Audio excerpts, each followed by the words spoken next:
नमस्कार। आज मैं आप लोगों को इस वीडियो के माध्यम से करवा चौथ के व्रत की बारे में बताने जा रही हूँ। सभी माताएं और बहनें, अब कार्तिक का महीना आने वाला है, तो जो लोग भी करवा चौथ का व्रत करती हैं वो मेरी बातों को ध्यान से सुने। मैं इसके महत्व के बारे में बताऊंगी पहले आपको, फिर पूजन सामग्री बताऊंगी और फिर यह व्रत करने की जो विधि है वो मैं आपको बताऊंगी। तो इसका महत्व पहले मैं बताने जा रही हूँ। इस व्रत को करने से करवा माता अत्यंत प्रसन्न होती हैं और अति उत्तम फल प्रदान करती हैं व्रती को। इस व्रत को करने से स्त्री के पति की लंबी आयु की प्राप्ति होती है और उसके घर के जो रोग शोक हैं सब दूर हो जाते हैं। और इस व्रत के प्रभाव से पति पत्नी का प्रेम स्थायी बना रहता है और उनका दाम्पत्य जीवन अत्यंत सुखी हो जाता है। और उनके जो है घर में धन धान्य विद्या बुद्धि आदि की प्राप्ति होती है और उनके घर में सुख समृद्धि हमेशा बनी रहती है। इस प्रकार से यह व्रत समस्त मनोकामनाएं को पूरी करने वाला, यह अति उत्तम फल देने वाला यह व्रत है। अब मैं आपको इसके पूजन की सामग्री बताने जा रही हूँ कि इसमें क्या क्या चढ़ाया जाता है। तो इसमें पहले पीली मिट्टी, दूसरा है पीले या लाल रंग का कपड़ा, क्योंकि पूजा में हम लोग पीला या लाल रंग का ही कपड़ा चढ़ाते हैं, और एक लकड़ी का पटरा जिसपे हमें भगवान को रखना है, और करवा मिट्टी का बना हुआ। अगर मिट्टी का नहीं मिलता है तो आप जो है पीतल का भी ले सकते हैं। और रोली, सिंदूर, कलावा, दीपक, रुई की बत्ती बना लीजिए, घी ले लीजिए, देशी घी, धूपबत्ती, कपूर, फूल, माला, पान का पत्ता और पंचमेवा बना लीजिए। घर में दूध दही और शहद वहद डाल के पंचामृत बना लीजिए। उसमें 5 तरह के मेवा डाल लीजिए और मौसम के अनुसार जो फल मार्केट में मिलते हैं वह फल ले लीजिए। चौथ है तो इसमें 4 तरह के फल चढ़ते हैं, बाकी आपकी इच्छा अगर आप और भी चढ़ा सकते हैं। पेड़ा हो, मिठाई या बताशा, घर में गंगा जल है तो ठीक है, नहीं है तो आप साफ पानी भी रख सकते हैं, और चावल। तो ये सारी सामग्री जो है आपको पूजा करने के पहले अपने घर में रखनी पड़ेगी। और अगर आप ये सारा जो पूजा में लक्ष्मी है, गणेश है, ये सब अगर आप दीवार में बना सकती है तो ठीक है, नहीं तो मार्केट में भी आजकल बने बनाए करवा चौथ के कैलेंडर मिलते हैं, उनको ला के दीवार में टांग के आप पूजा कर लीजिए। तो ये हो गई पूजन सामग्री जो जो चढ़ाना है। अब इसकी विधि क्या है, तरीका क्या है पूजा करने का। तो इस दिन जो सुहागन स्त्रियां हैं, ये व्रत सुहागन स्त्रियां ही करती हैं, तो वह सुबह उठे, नहाए धोएं, घर की पूरी साफ सफाई करें अच्छे से, और नहा धोकर जब खाली हो जाएं तो उस दिन जो है स्वच्छ कपड़े पहने, किसी की चुगली ना करें, किसी की बुराई ना करें, और एकदम निर्जला उपवास करें, यानी कुछ भी खाएं पिए ना। और नहाने वहाने के बाद, पूजा करने के बाद जो शाम की पूजा होती है चांद निकलने के बाद, तो पूजा की सारी सामग्री को एकत्रित कर लें और शाम के समय अपने घर के पूजा स्थान या आंगन को स्वच्छ कर लें। शाम के टाइम में अपना आंगन या पूजा जहाँ पे आपको चांद को जल चढ़ाना है, अर्घ देना है, उस जगह को भी स्वच्छ कर लीजिए।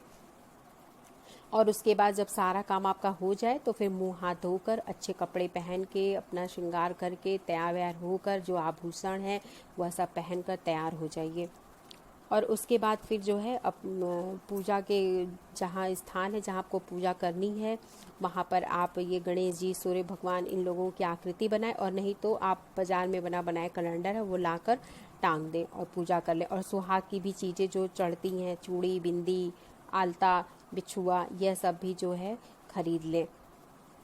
पैरों में जो है महावर लगा लें, चूड़ी नई पहन लें, और ये सब जितनी भी चीज़ें आप श्रृंगार की हैं वो सब माता रानी को चढ़ाई भी, करवा माता को। और सारी तैयारी हो गई, अब आप अपना पूजन करने बैठ जाइए। तो सारी तैयारी हो गई, सारा पूजा का सामान रख लीजिए, और हमारे यहाँ जो पीली मिट्टी हमने बोली थी पूजन में, उससे इसे गौर बना लीजिए, या भगवान शिव या माता पार्वती का एक प्रतीक बना लीजिए कि ये माता पार्वती और ये भगवान शिव हैं, बना लीजिए। क्योंकि माता पार्वती के पति जो है भगवान शिव हैं, जिन्हें कि अजर और अमर माना जाता है, इसलिए उनकी पूजा करके माता पार्वती से प्रार्थना की जाती है कि हमारे पति को भी लंबी आयु प्रदान करे। फिर लकड़ी का पटरा रख लीजिए पूजा के जगह पर, और उस पर पीले या लाल रंग का कपड़ा बिछा दें और उस पर उन स्वरूपों को रखें, और लाल और पीला कपड़ा बिछा के वही भगवान की जो मूर्ति आपने बनाई है वह रख दीजिए। मिट्टी के करवा में कलावा बांध लीजिए, और जब आप मिट्टी के जो करवा लाई हैं उसमें आप कलावा बांध लीजिए, क्योंकि बिना कलावा के कलश या करवा नहीं रखना चाहिए। और उसमें पानी भर कर रख लें। फिर दीपक धूपबत्ती आदि जला दें। पानी भर कर रख लीजिए और फिर बगल में दीपक जला दीजिए, धूपबत्ती सुलगा लीजिए।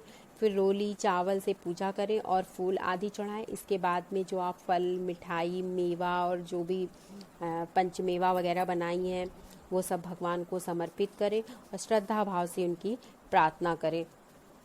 और जो करवा आप लाई हैं उसको भी वहीं पे रख दें। अगर वहाँ पे आप अकेली पूजा कर रही हैं तो कोई बात नहीं, लेकिन अगर आपको कई सारी औरतें मिल जाएं तो आप लोग सब लोग एक साथ बैठ के पूजन करें। तो उससे क्या होता है कि आप लोग अपना आपस में एक दूसरे से करवा बदल सकती हैं। और अगर कोई एक महिला भी अगर पूजन की सारी सामग्री रखती है तो जो है उसको सब लोग चढ़ा सकते हैं। फिर उसके बाद जो है आप लोग बैठकर कहानी सुने और शांति से सुने, और जो कथा जब खत्म हो जाए तो जोर से जयकारा लगाएं। ये रहा पूजन की विधि। कहानी जब हो जाए जयकारा लगा लीजिए। उसके बाद जब रात में आकाश में जब चंद्रमा निकल आए तो उसको देखकर प्रणाम करना चाहिए, क्योंकि उन्हीं का तो इंतजार हम लोग सुबह से करते हैं। तो प्रणाम करने के बाद जो मिट्टी के करवा में आपने पानी भरा हुआ है उसी से अर्घ दीजिए। अगर मिट्टी का नहीं है तो आप पीतल का भी करवा ले सकती, उससे भी अर्घ दे सकती हैं। कई स्थानों पर तो चंद्रमा को चलने की ओट से देखने की परंपरा भी है, और इसके बाद लोग अपने पति को भी उसी चलनी से देखती हैं। फिर उनके चंद्रमा को चरण स्पर्श करने के बाद फिर अपने पति के चरण स्पर्श करती हैं। और अगर घर में यदि कोई बड़ी महिला, सास, जेठानी या मम्मी, पापा जो भी हैं, या आपसे जो भी बड़ा आपके घर में है उसका पैर छूइए, उससे आप आशीर्वाद लीजिए। और उसके बाद ही अब आप जो भोजन और जो प्रसाद चढ़ाई हैं वो आप खाइए। और जो आप पूजा में जो सब चढ़ाई है श्रृंगार का सामान, प्रसाद, वो अगर आपके घर में आपकी सास जेठानी है तो उनको वह सब प्रेम यानी खुशी पूर्वक उनको वह जो है आप उनको दीजिए। उसको बायना कहते हैं। सास या जेठानी को वो बायना श्रृंगार का सामान और प्रसाद उन्हें दीजिए। और पूजा के समय जो चढ़ाई है, जो और भी जो पूजा पाठ का जो सामान है भगवान के सामने आप चढ़ाइए, उसको मंदिर में भेज दीजिए या किसी गरीब बच्चे को दे दीजिए या किसी गरीब महिला को दे दीजिए। तो उससे आपको आशीर्वाद मिलेगा और इस प्रकार यह व्रत करने से आपको संपूर्ण व्रत का फल मिलेगा।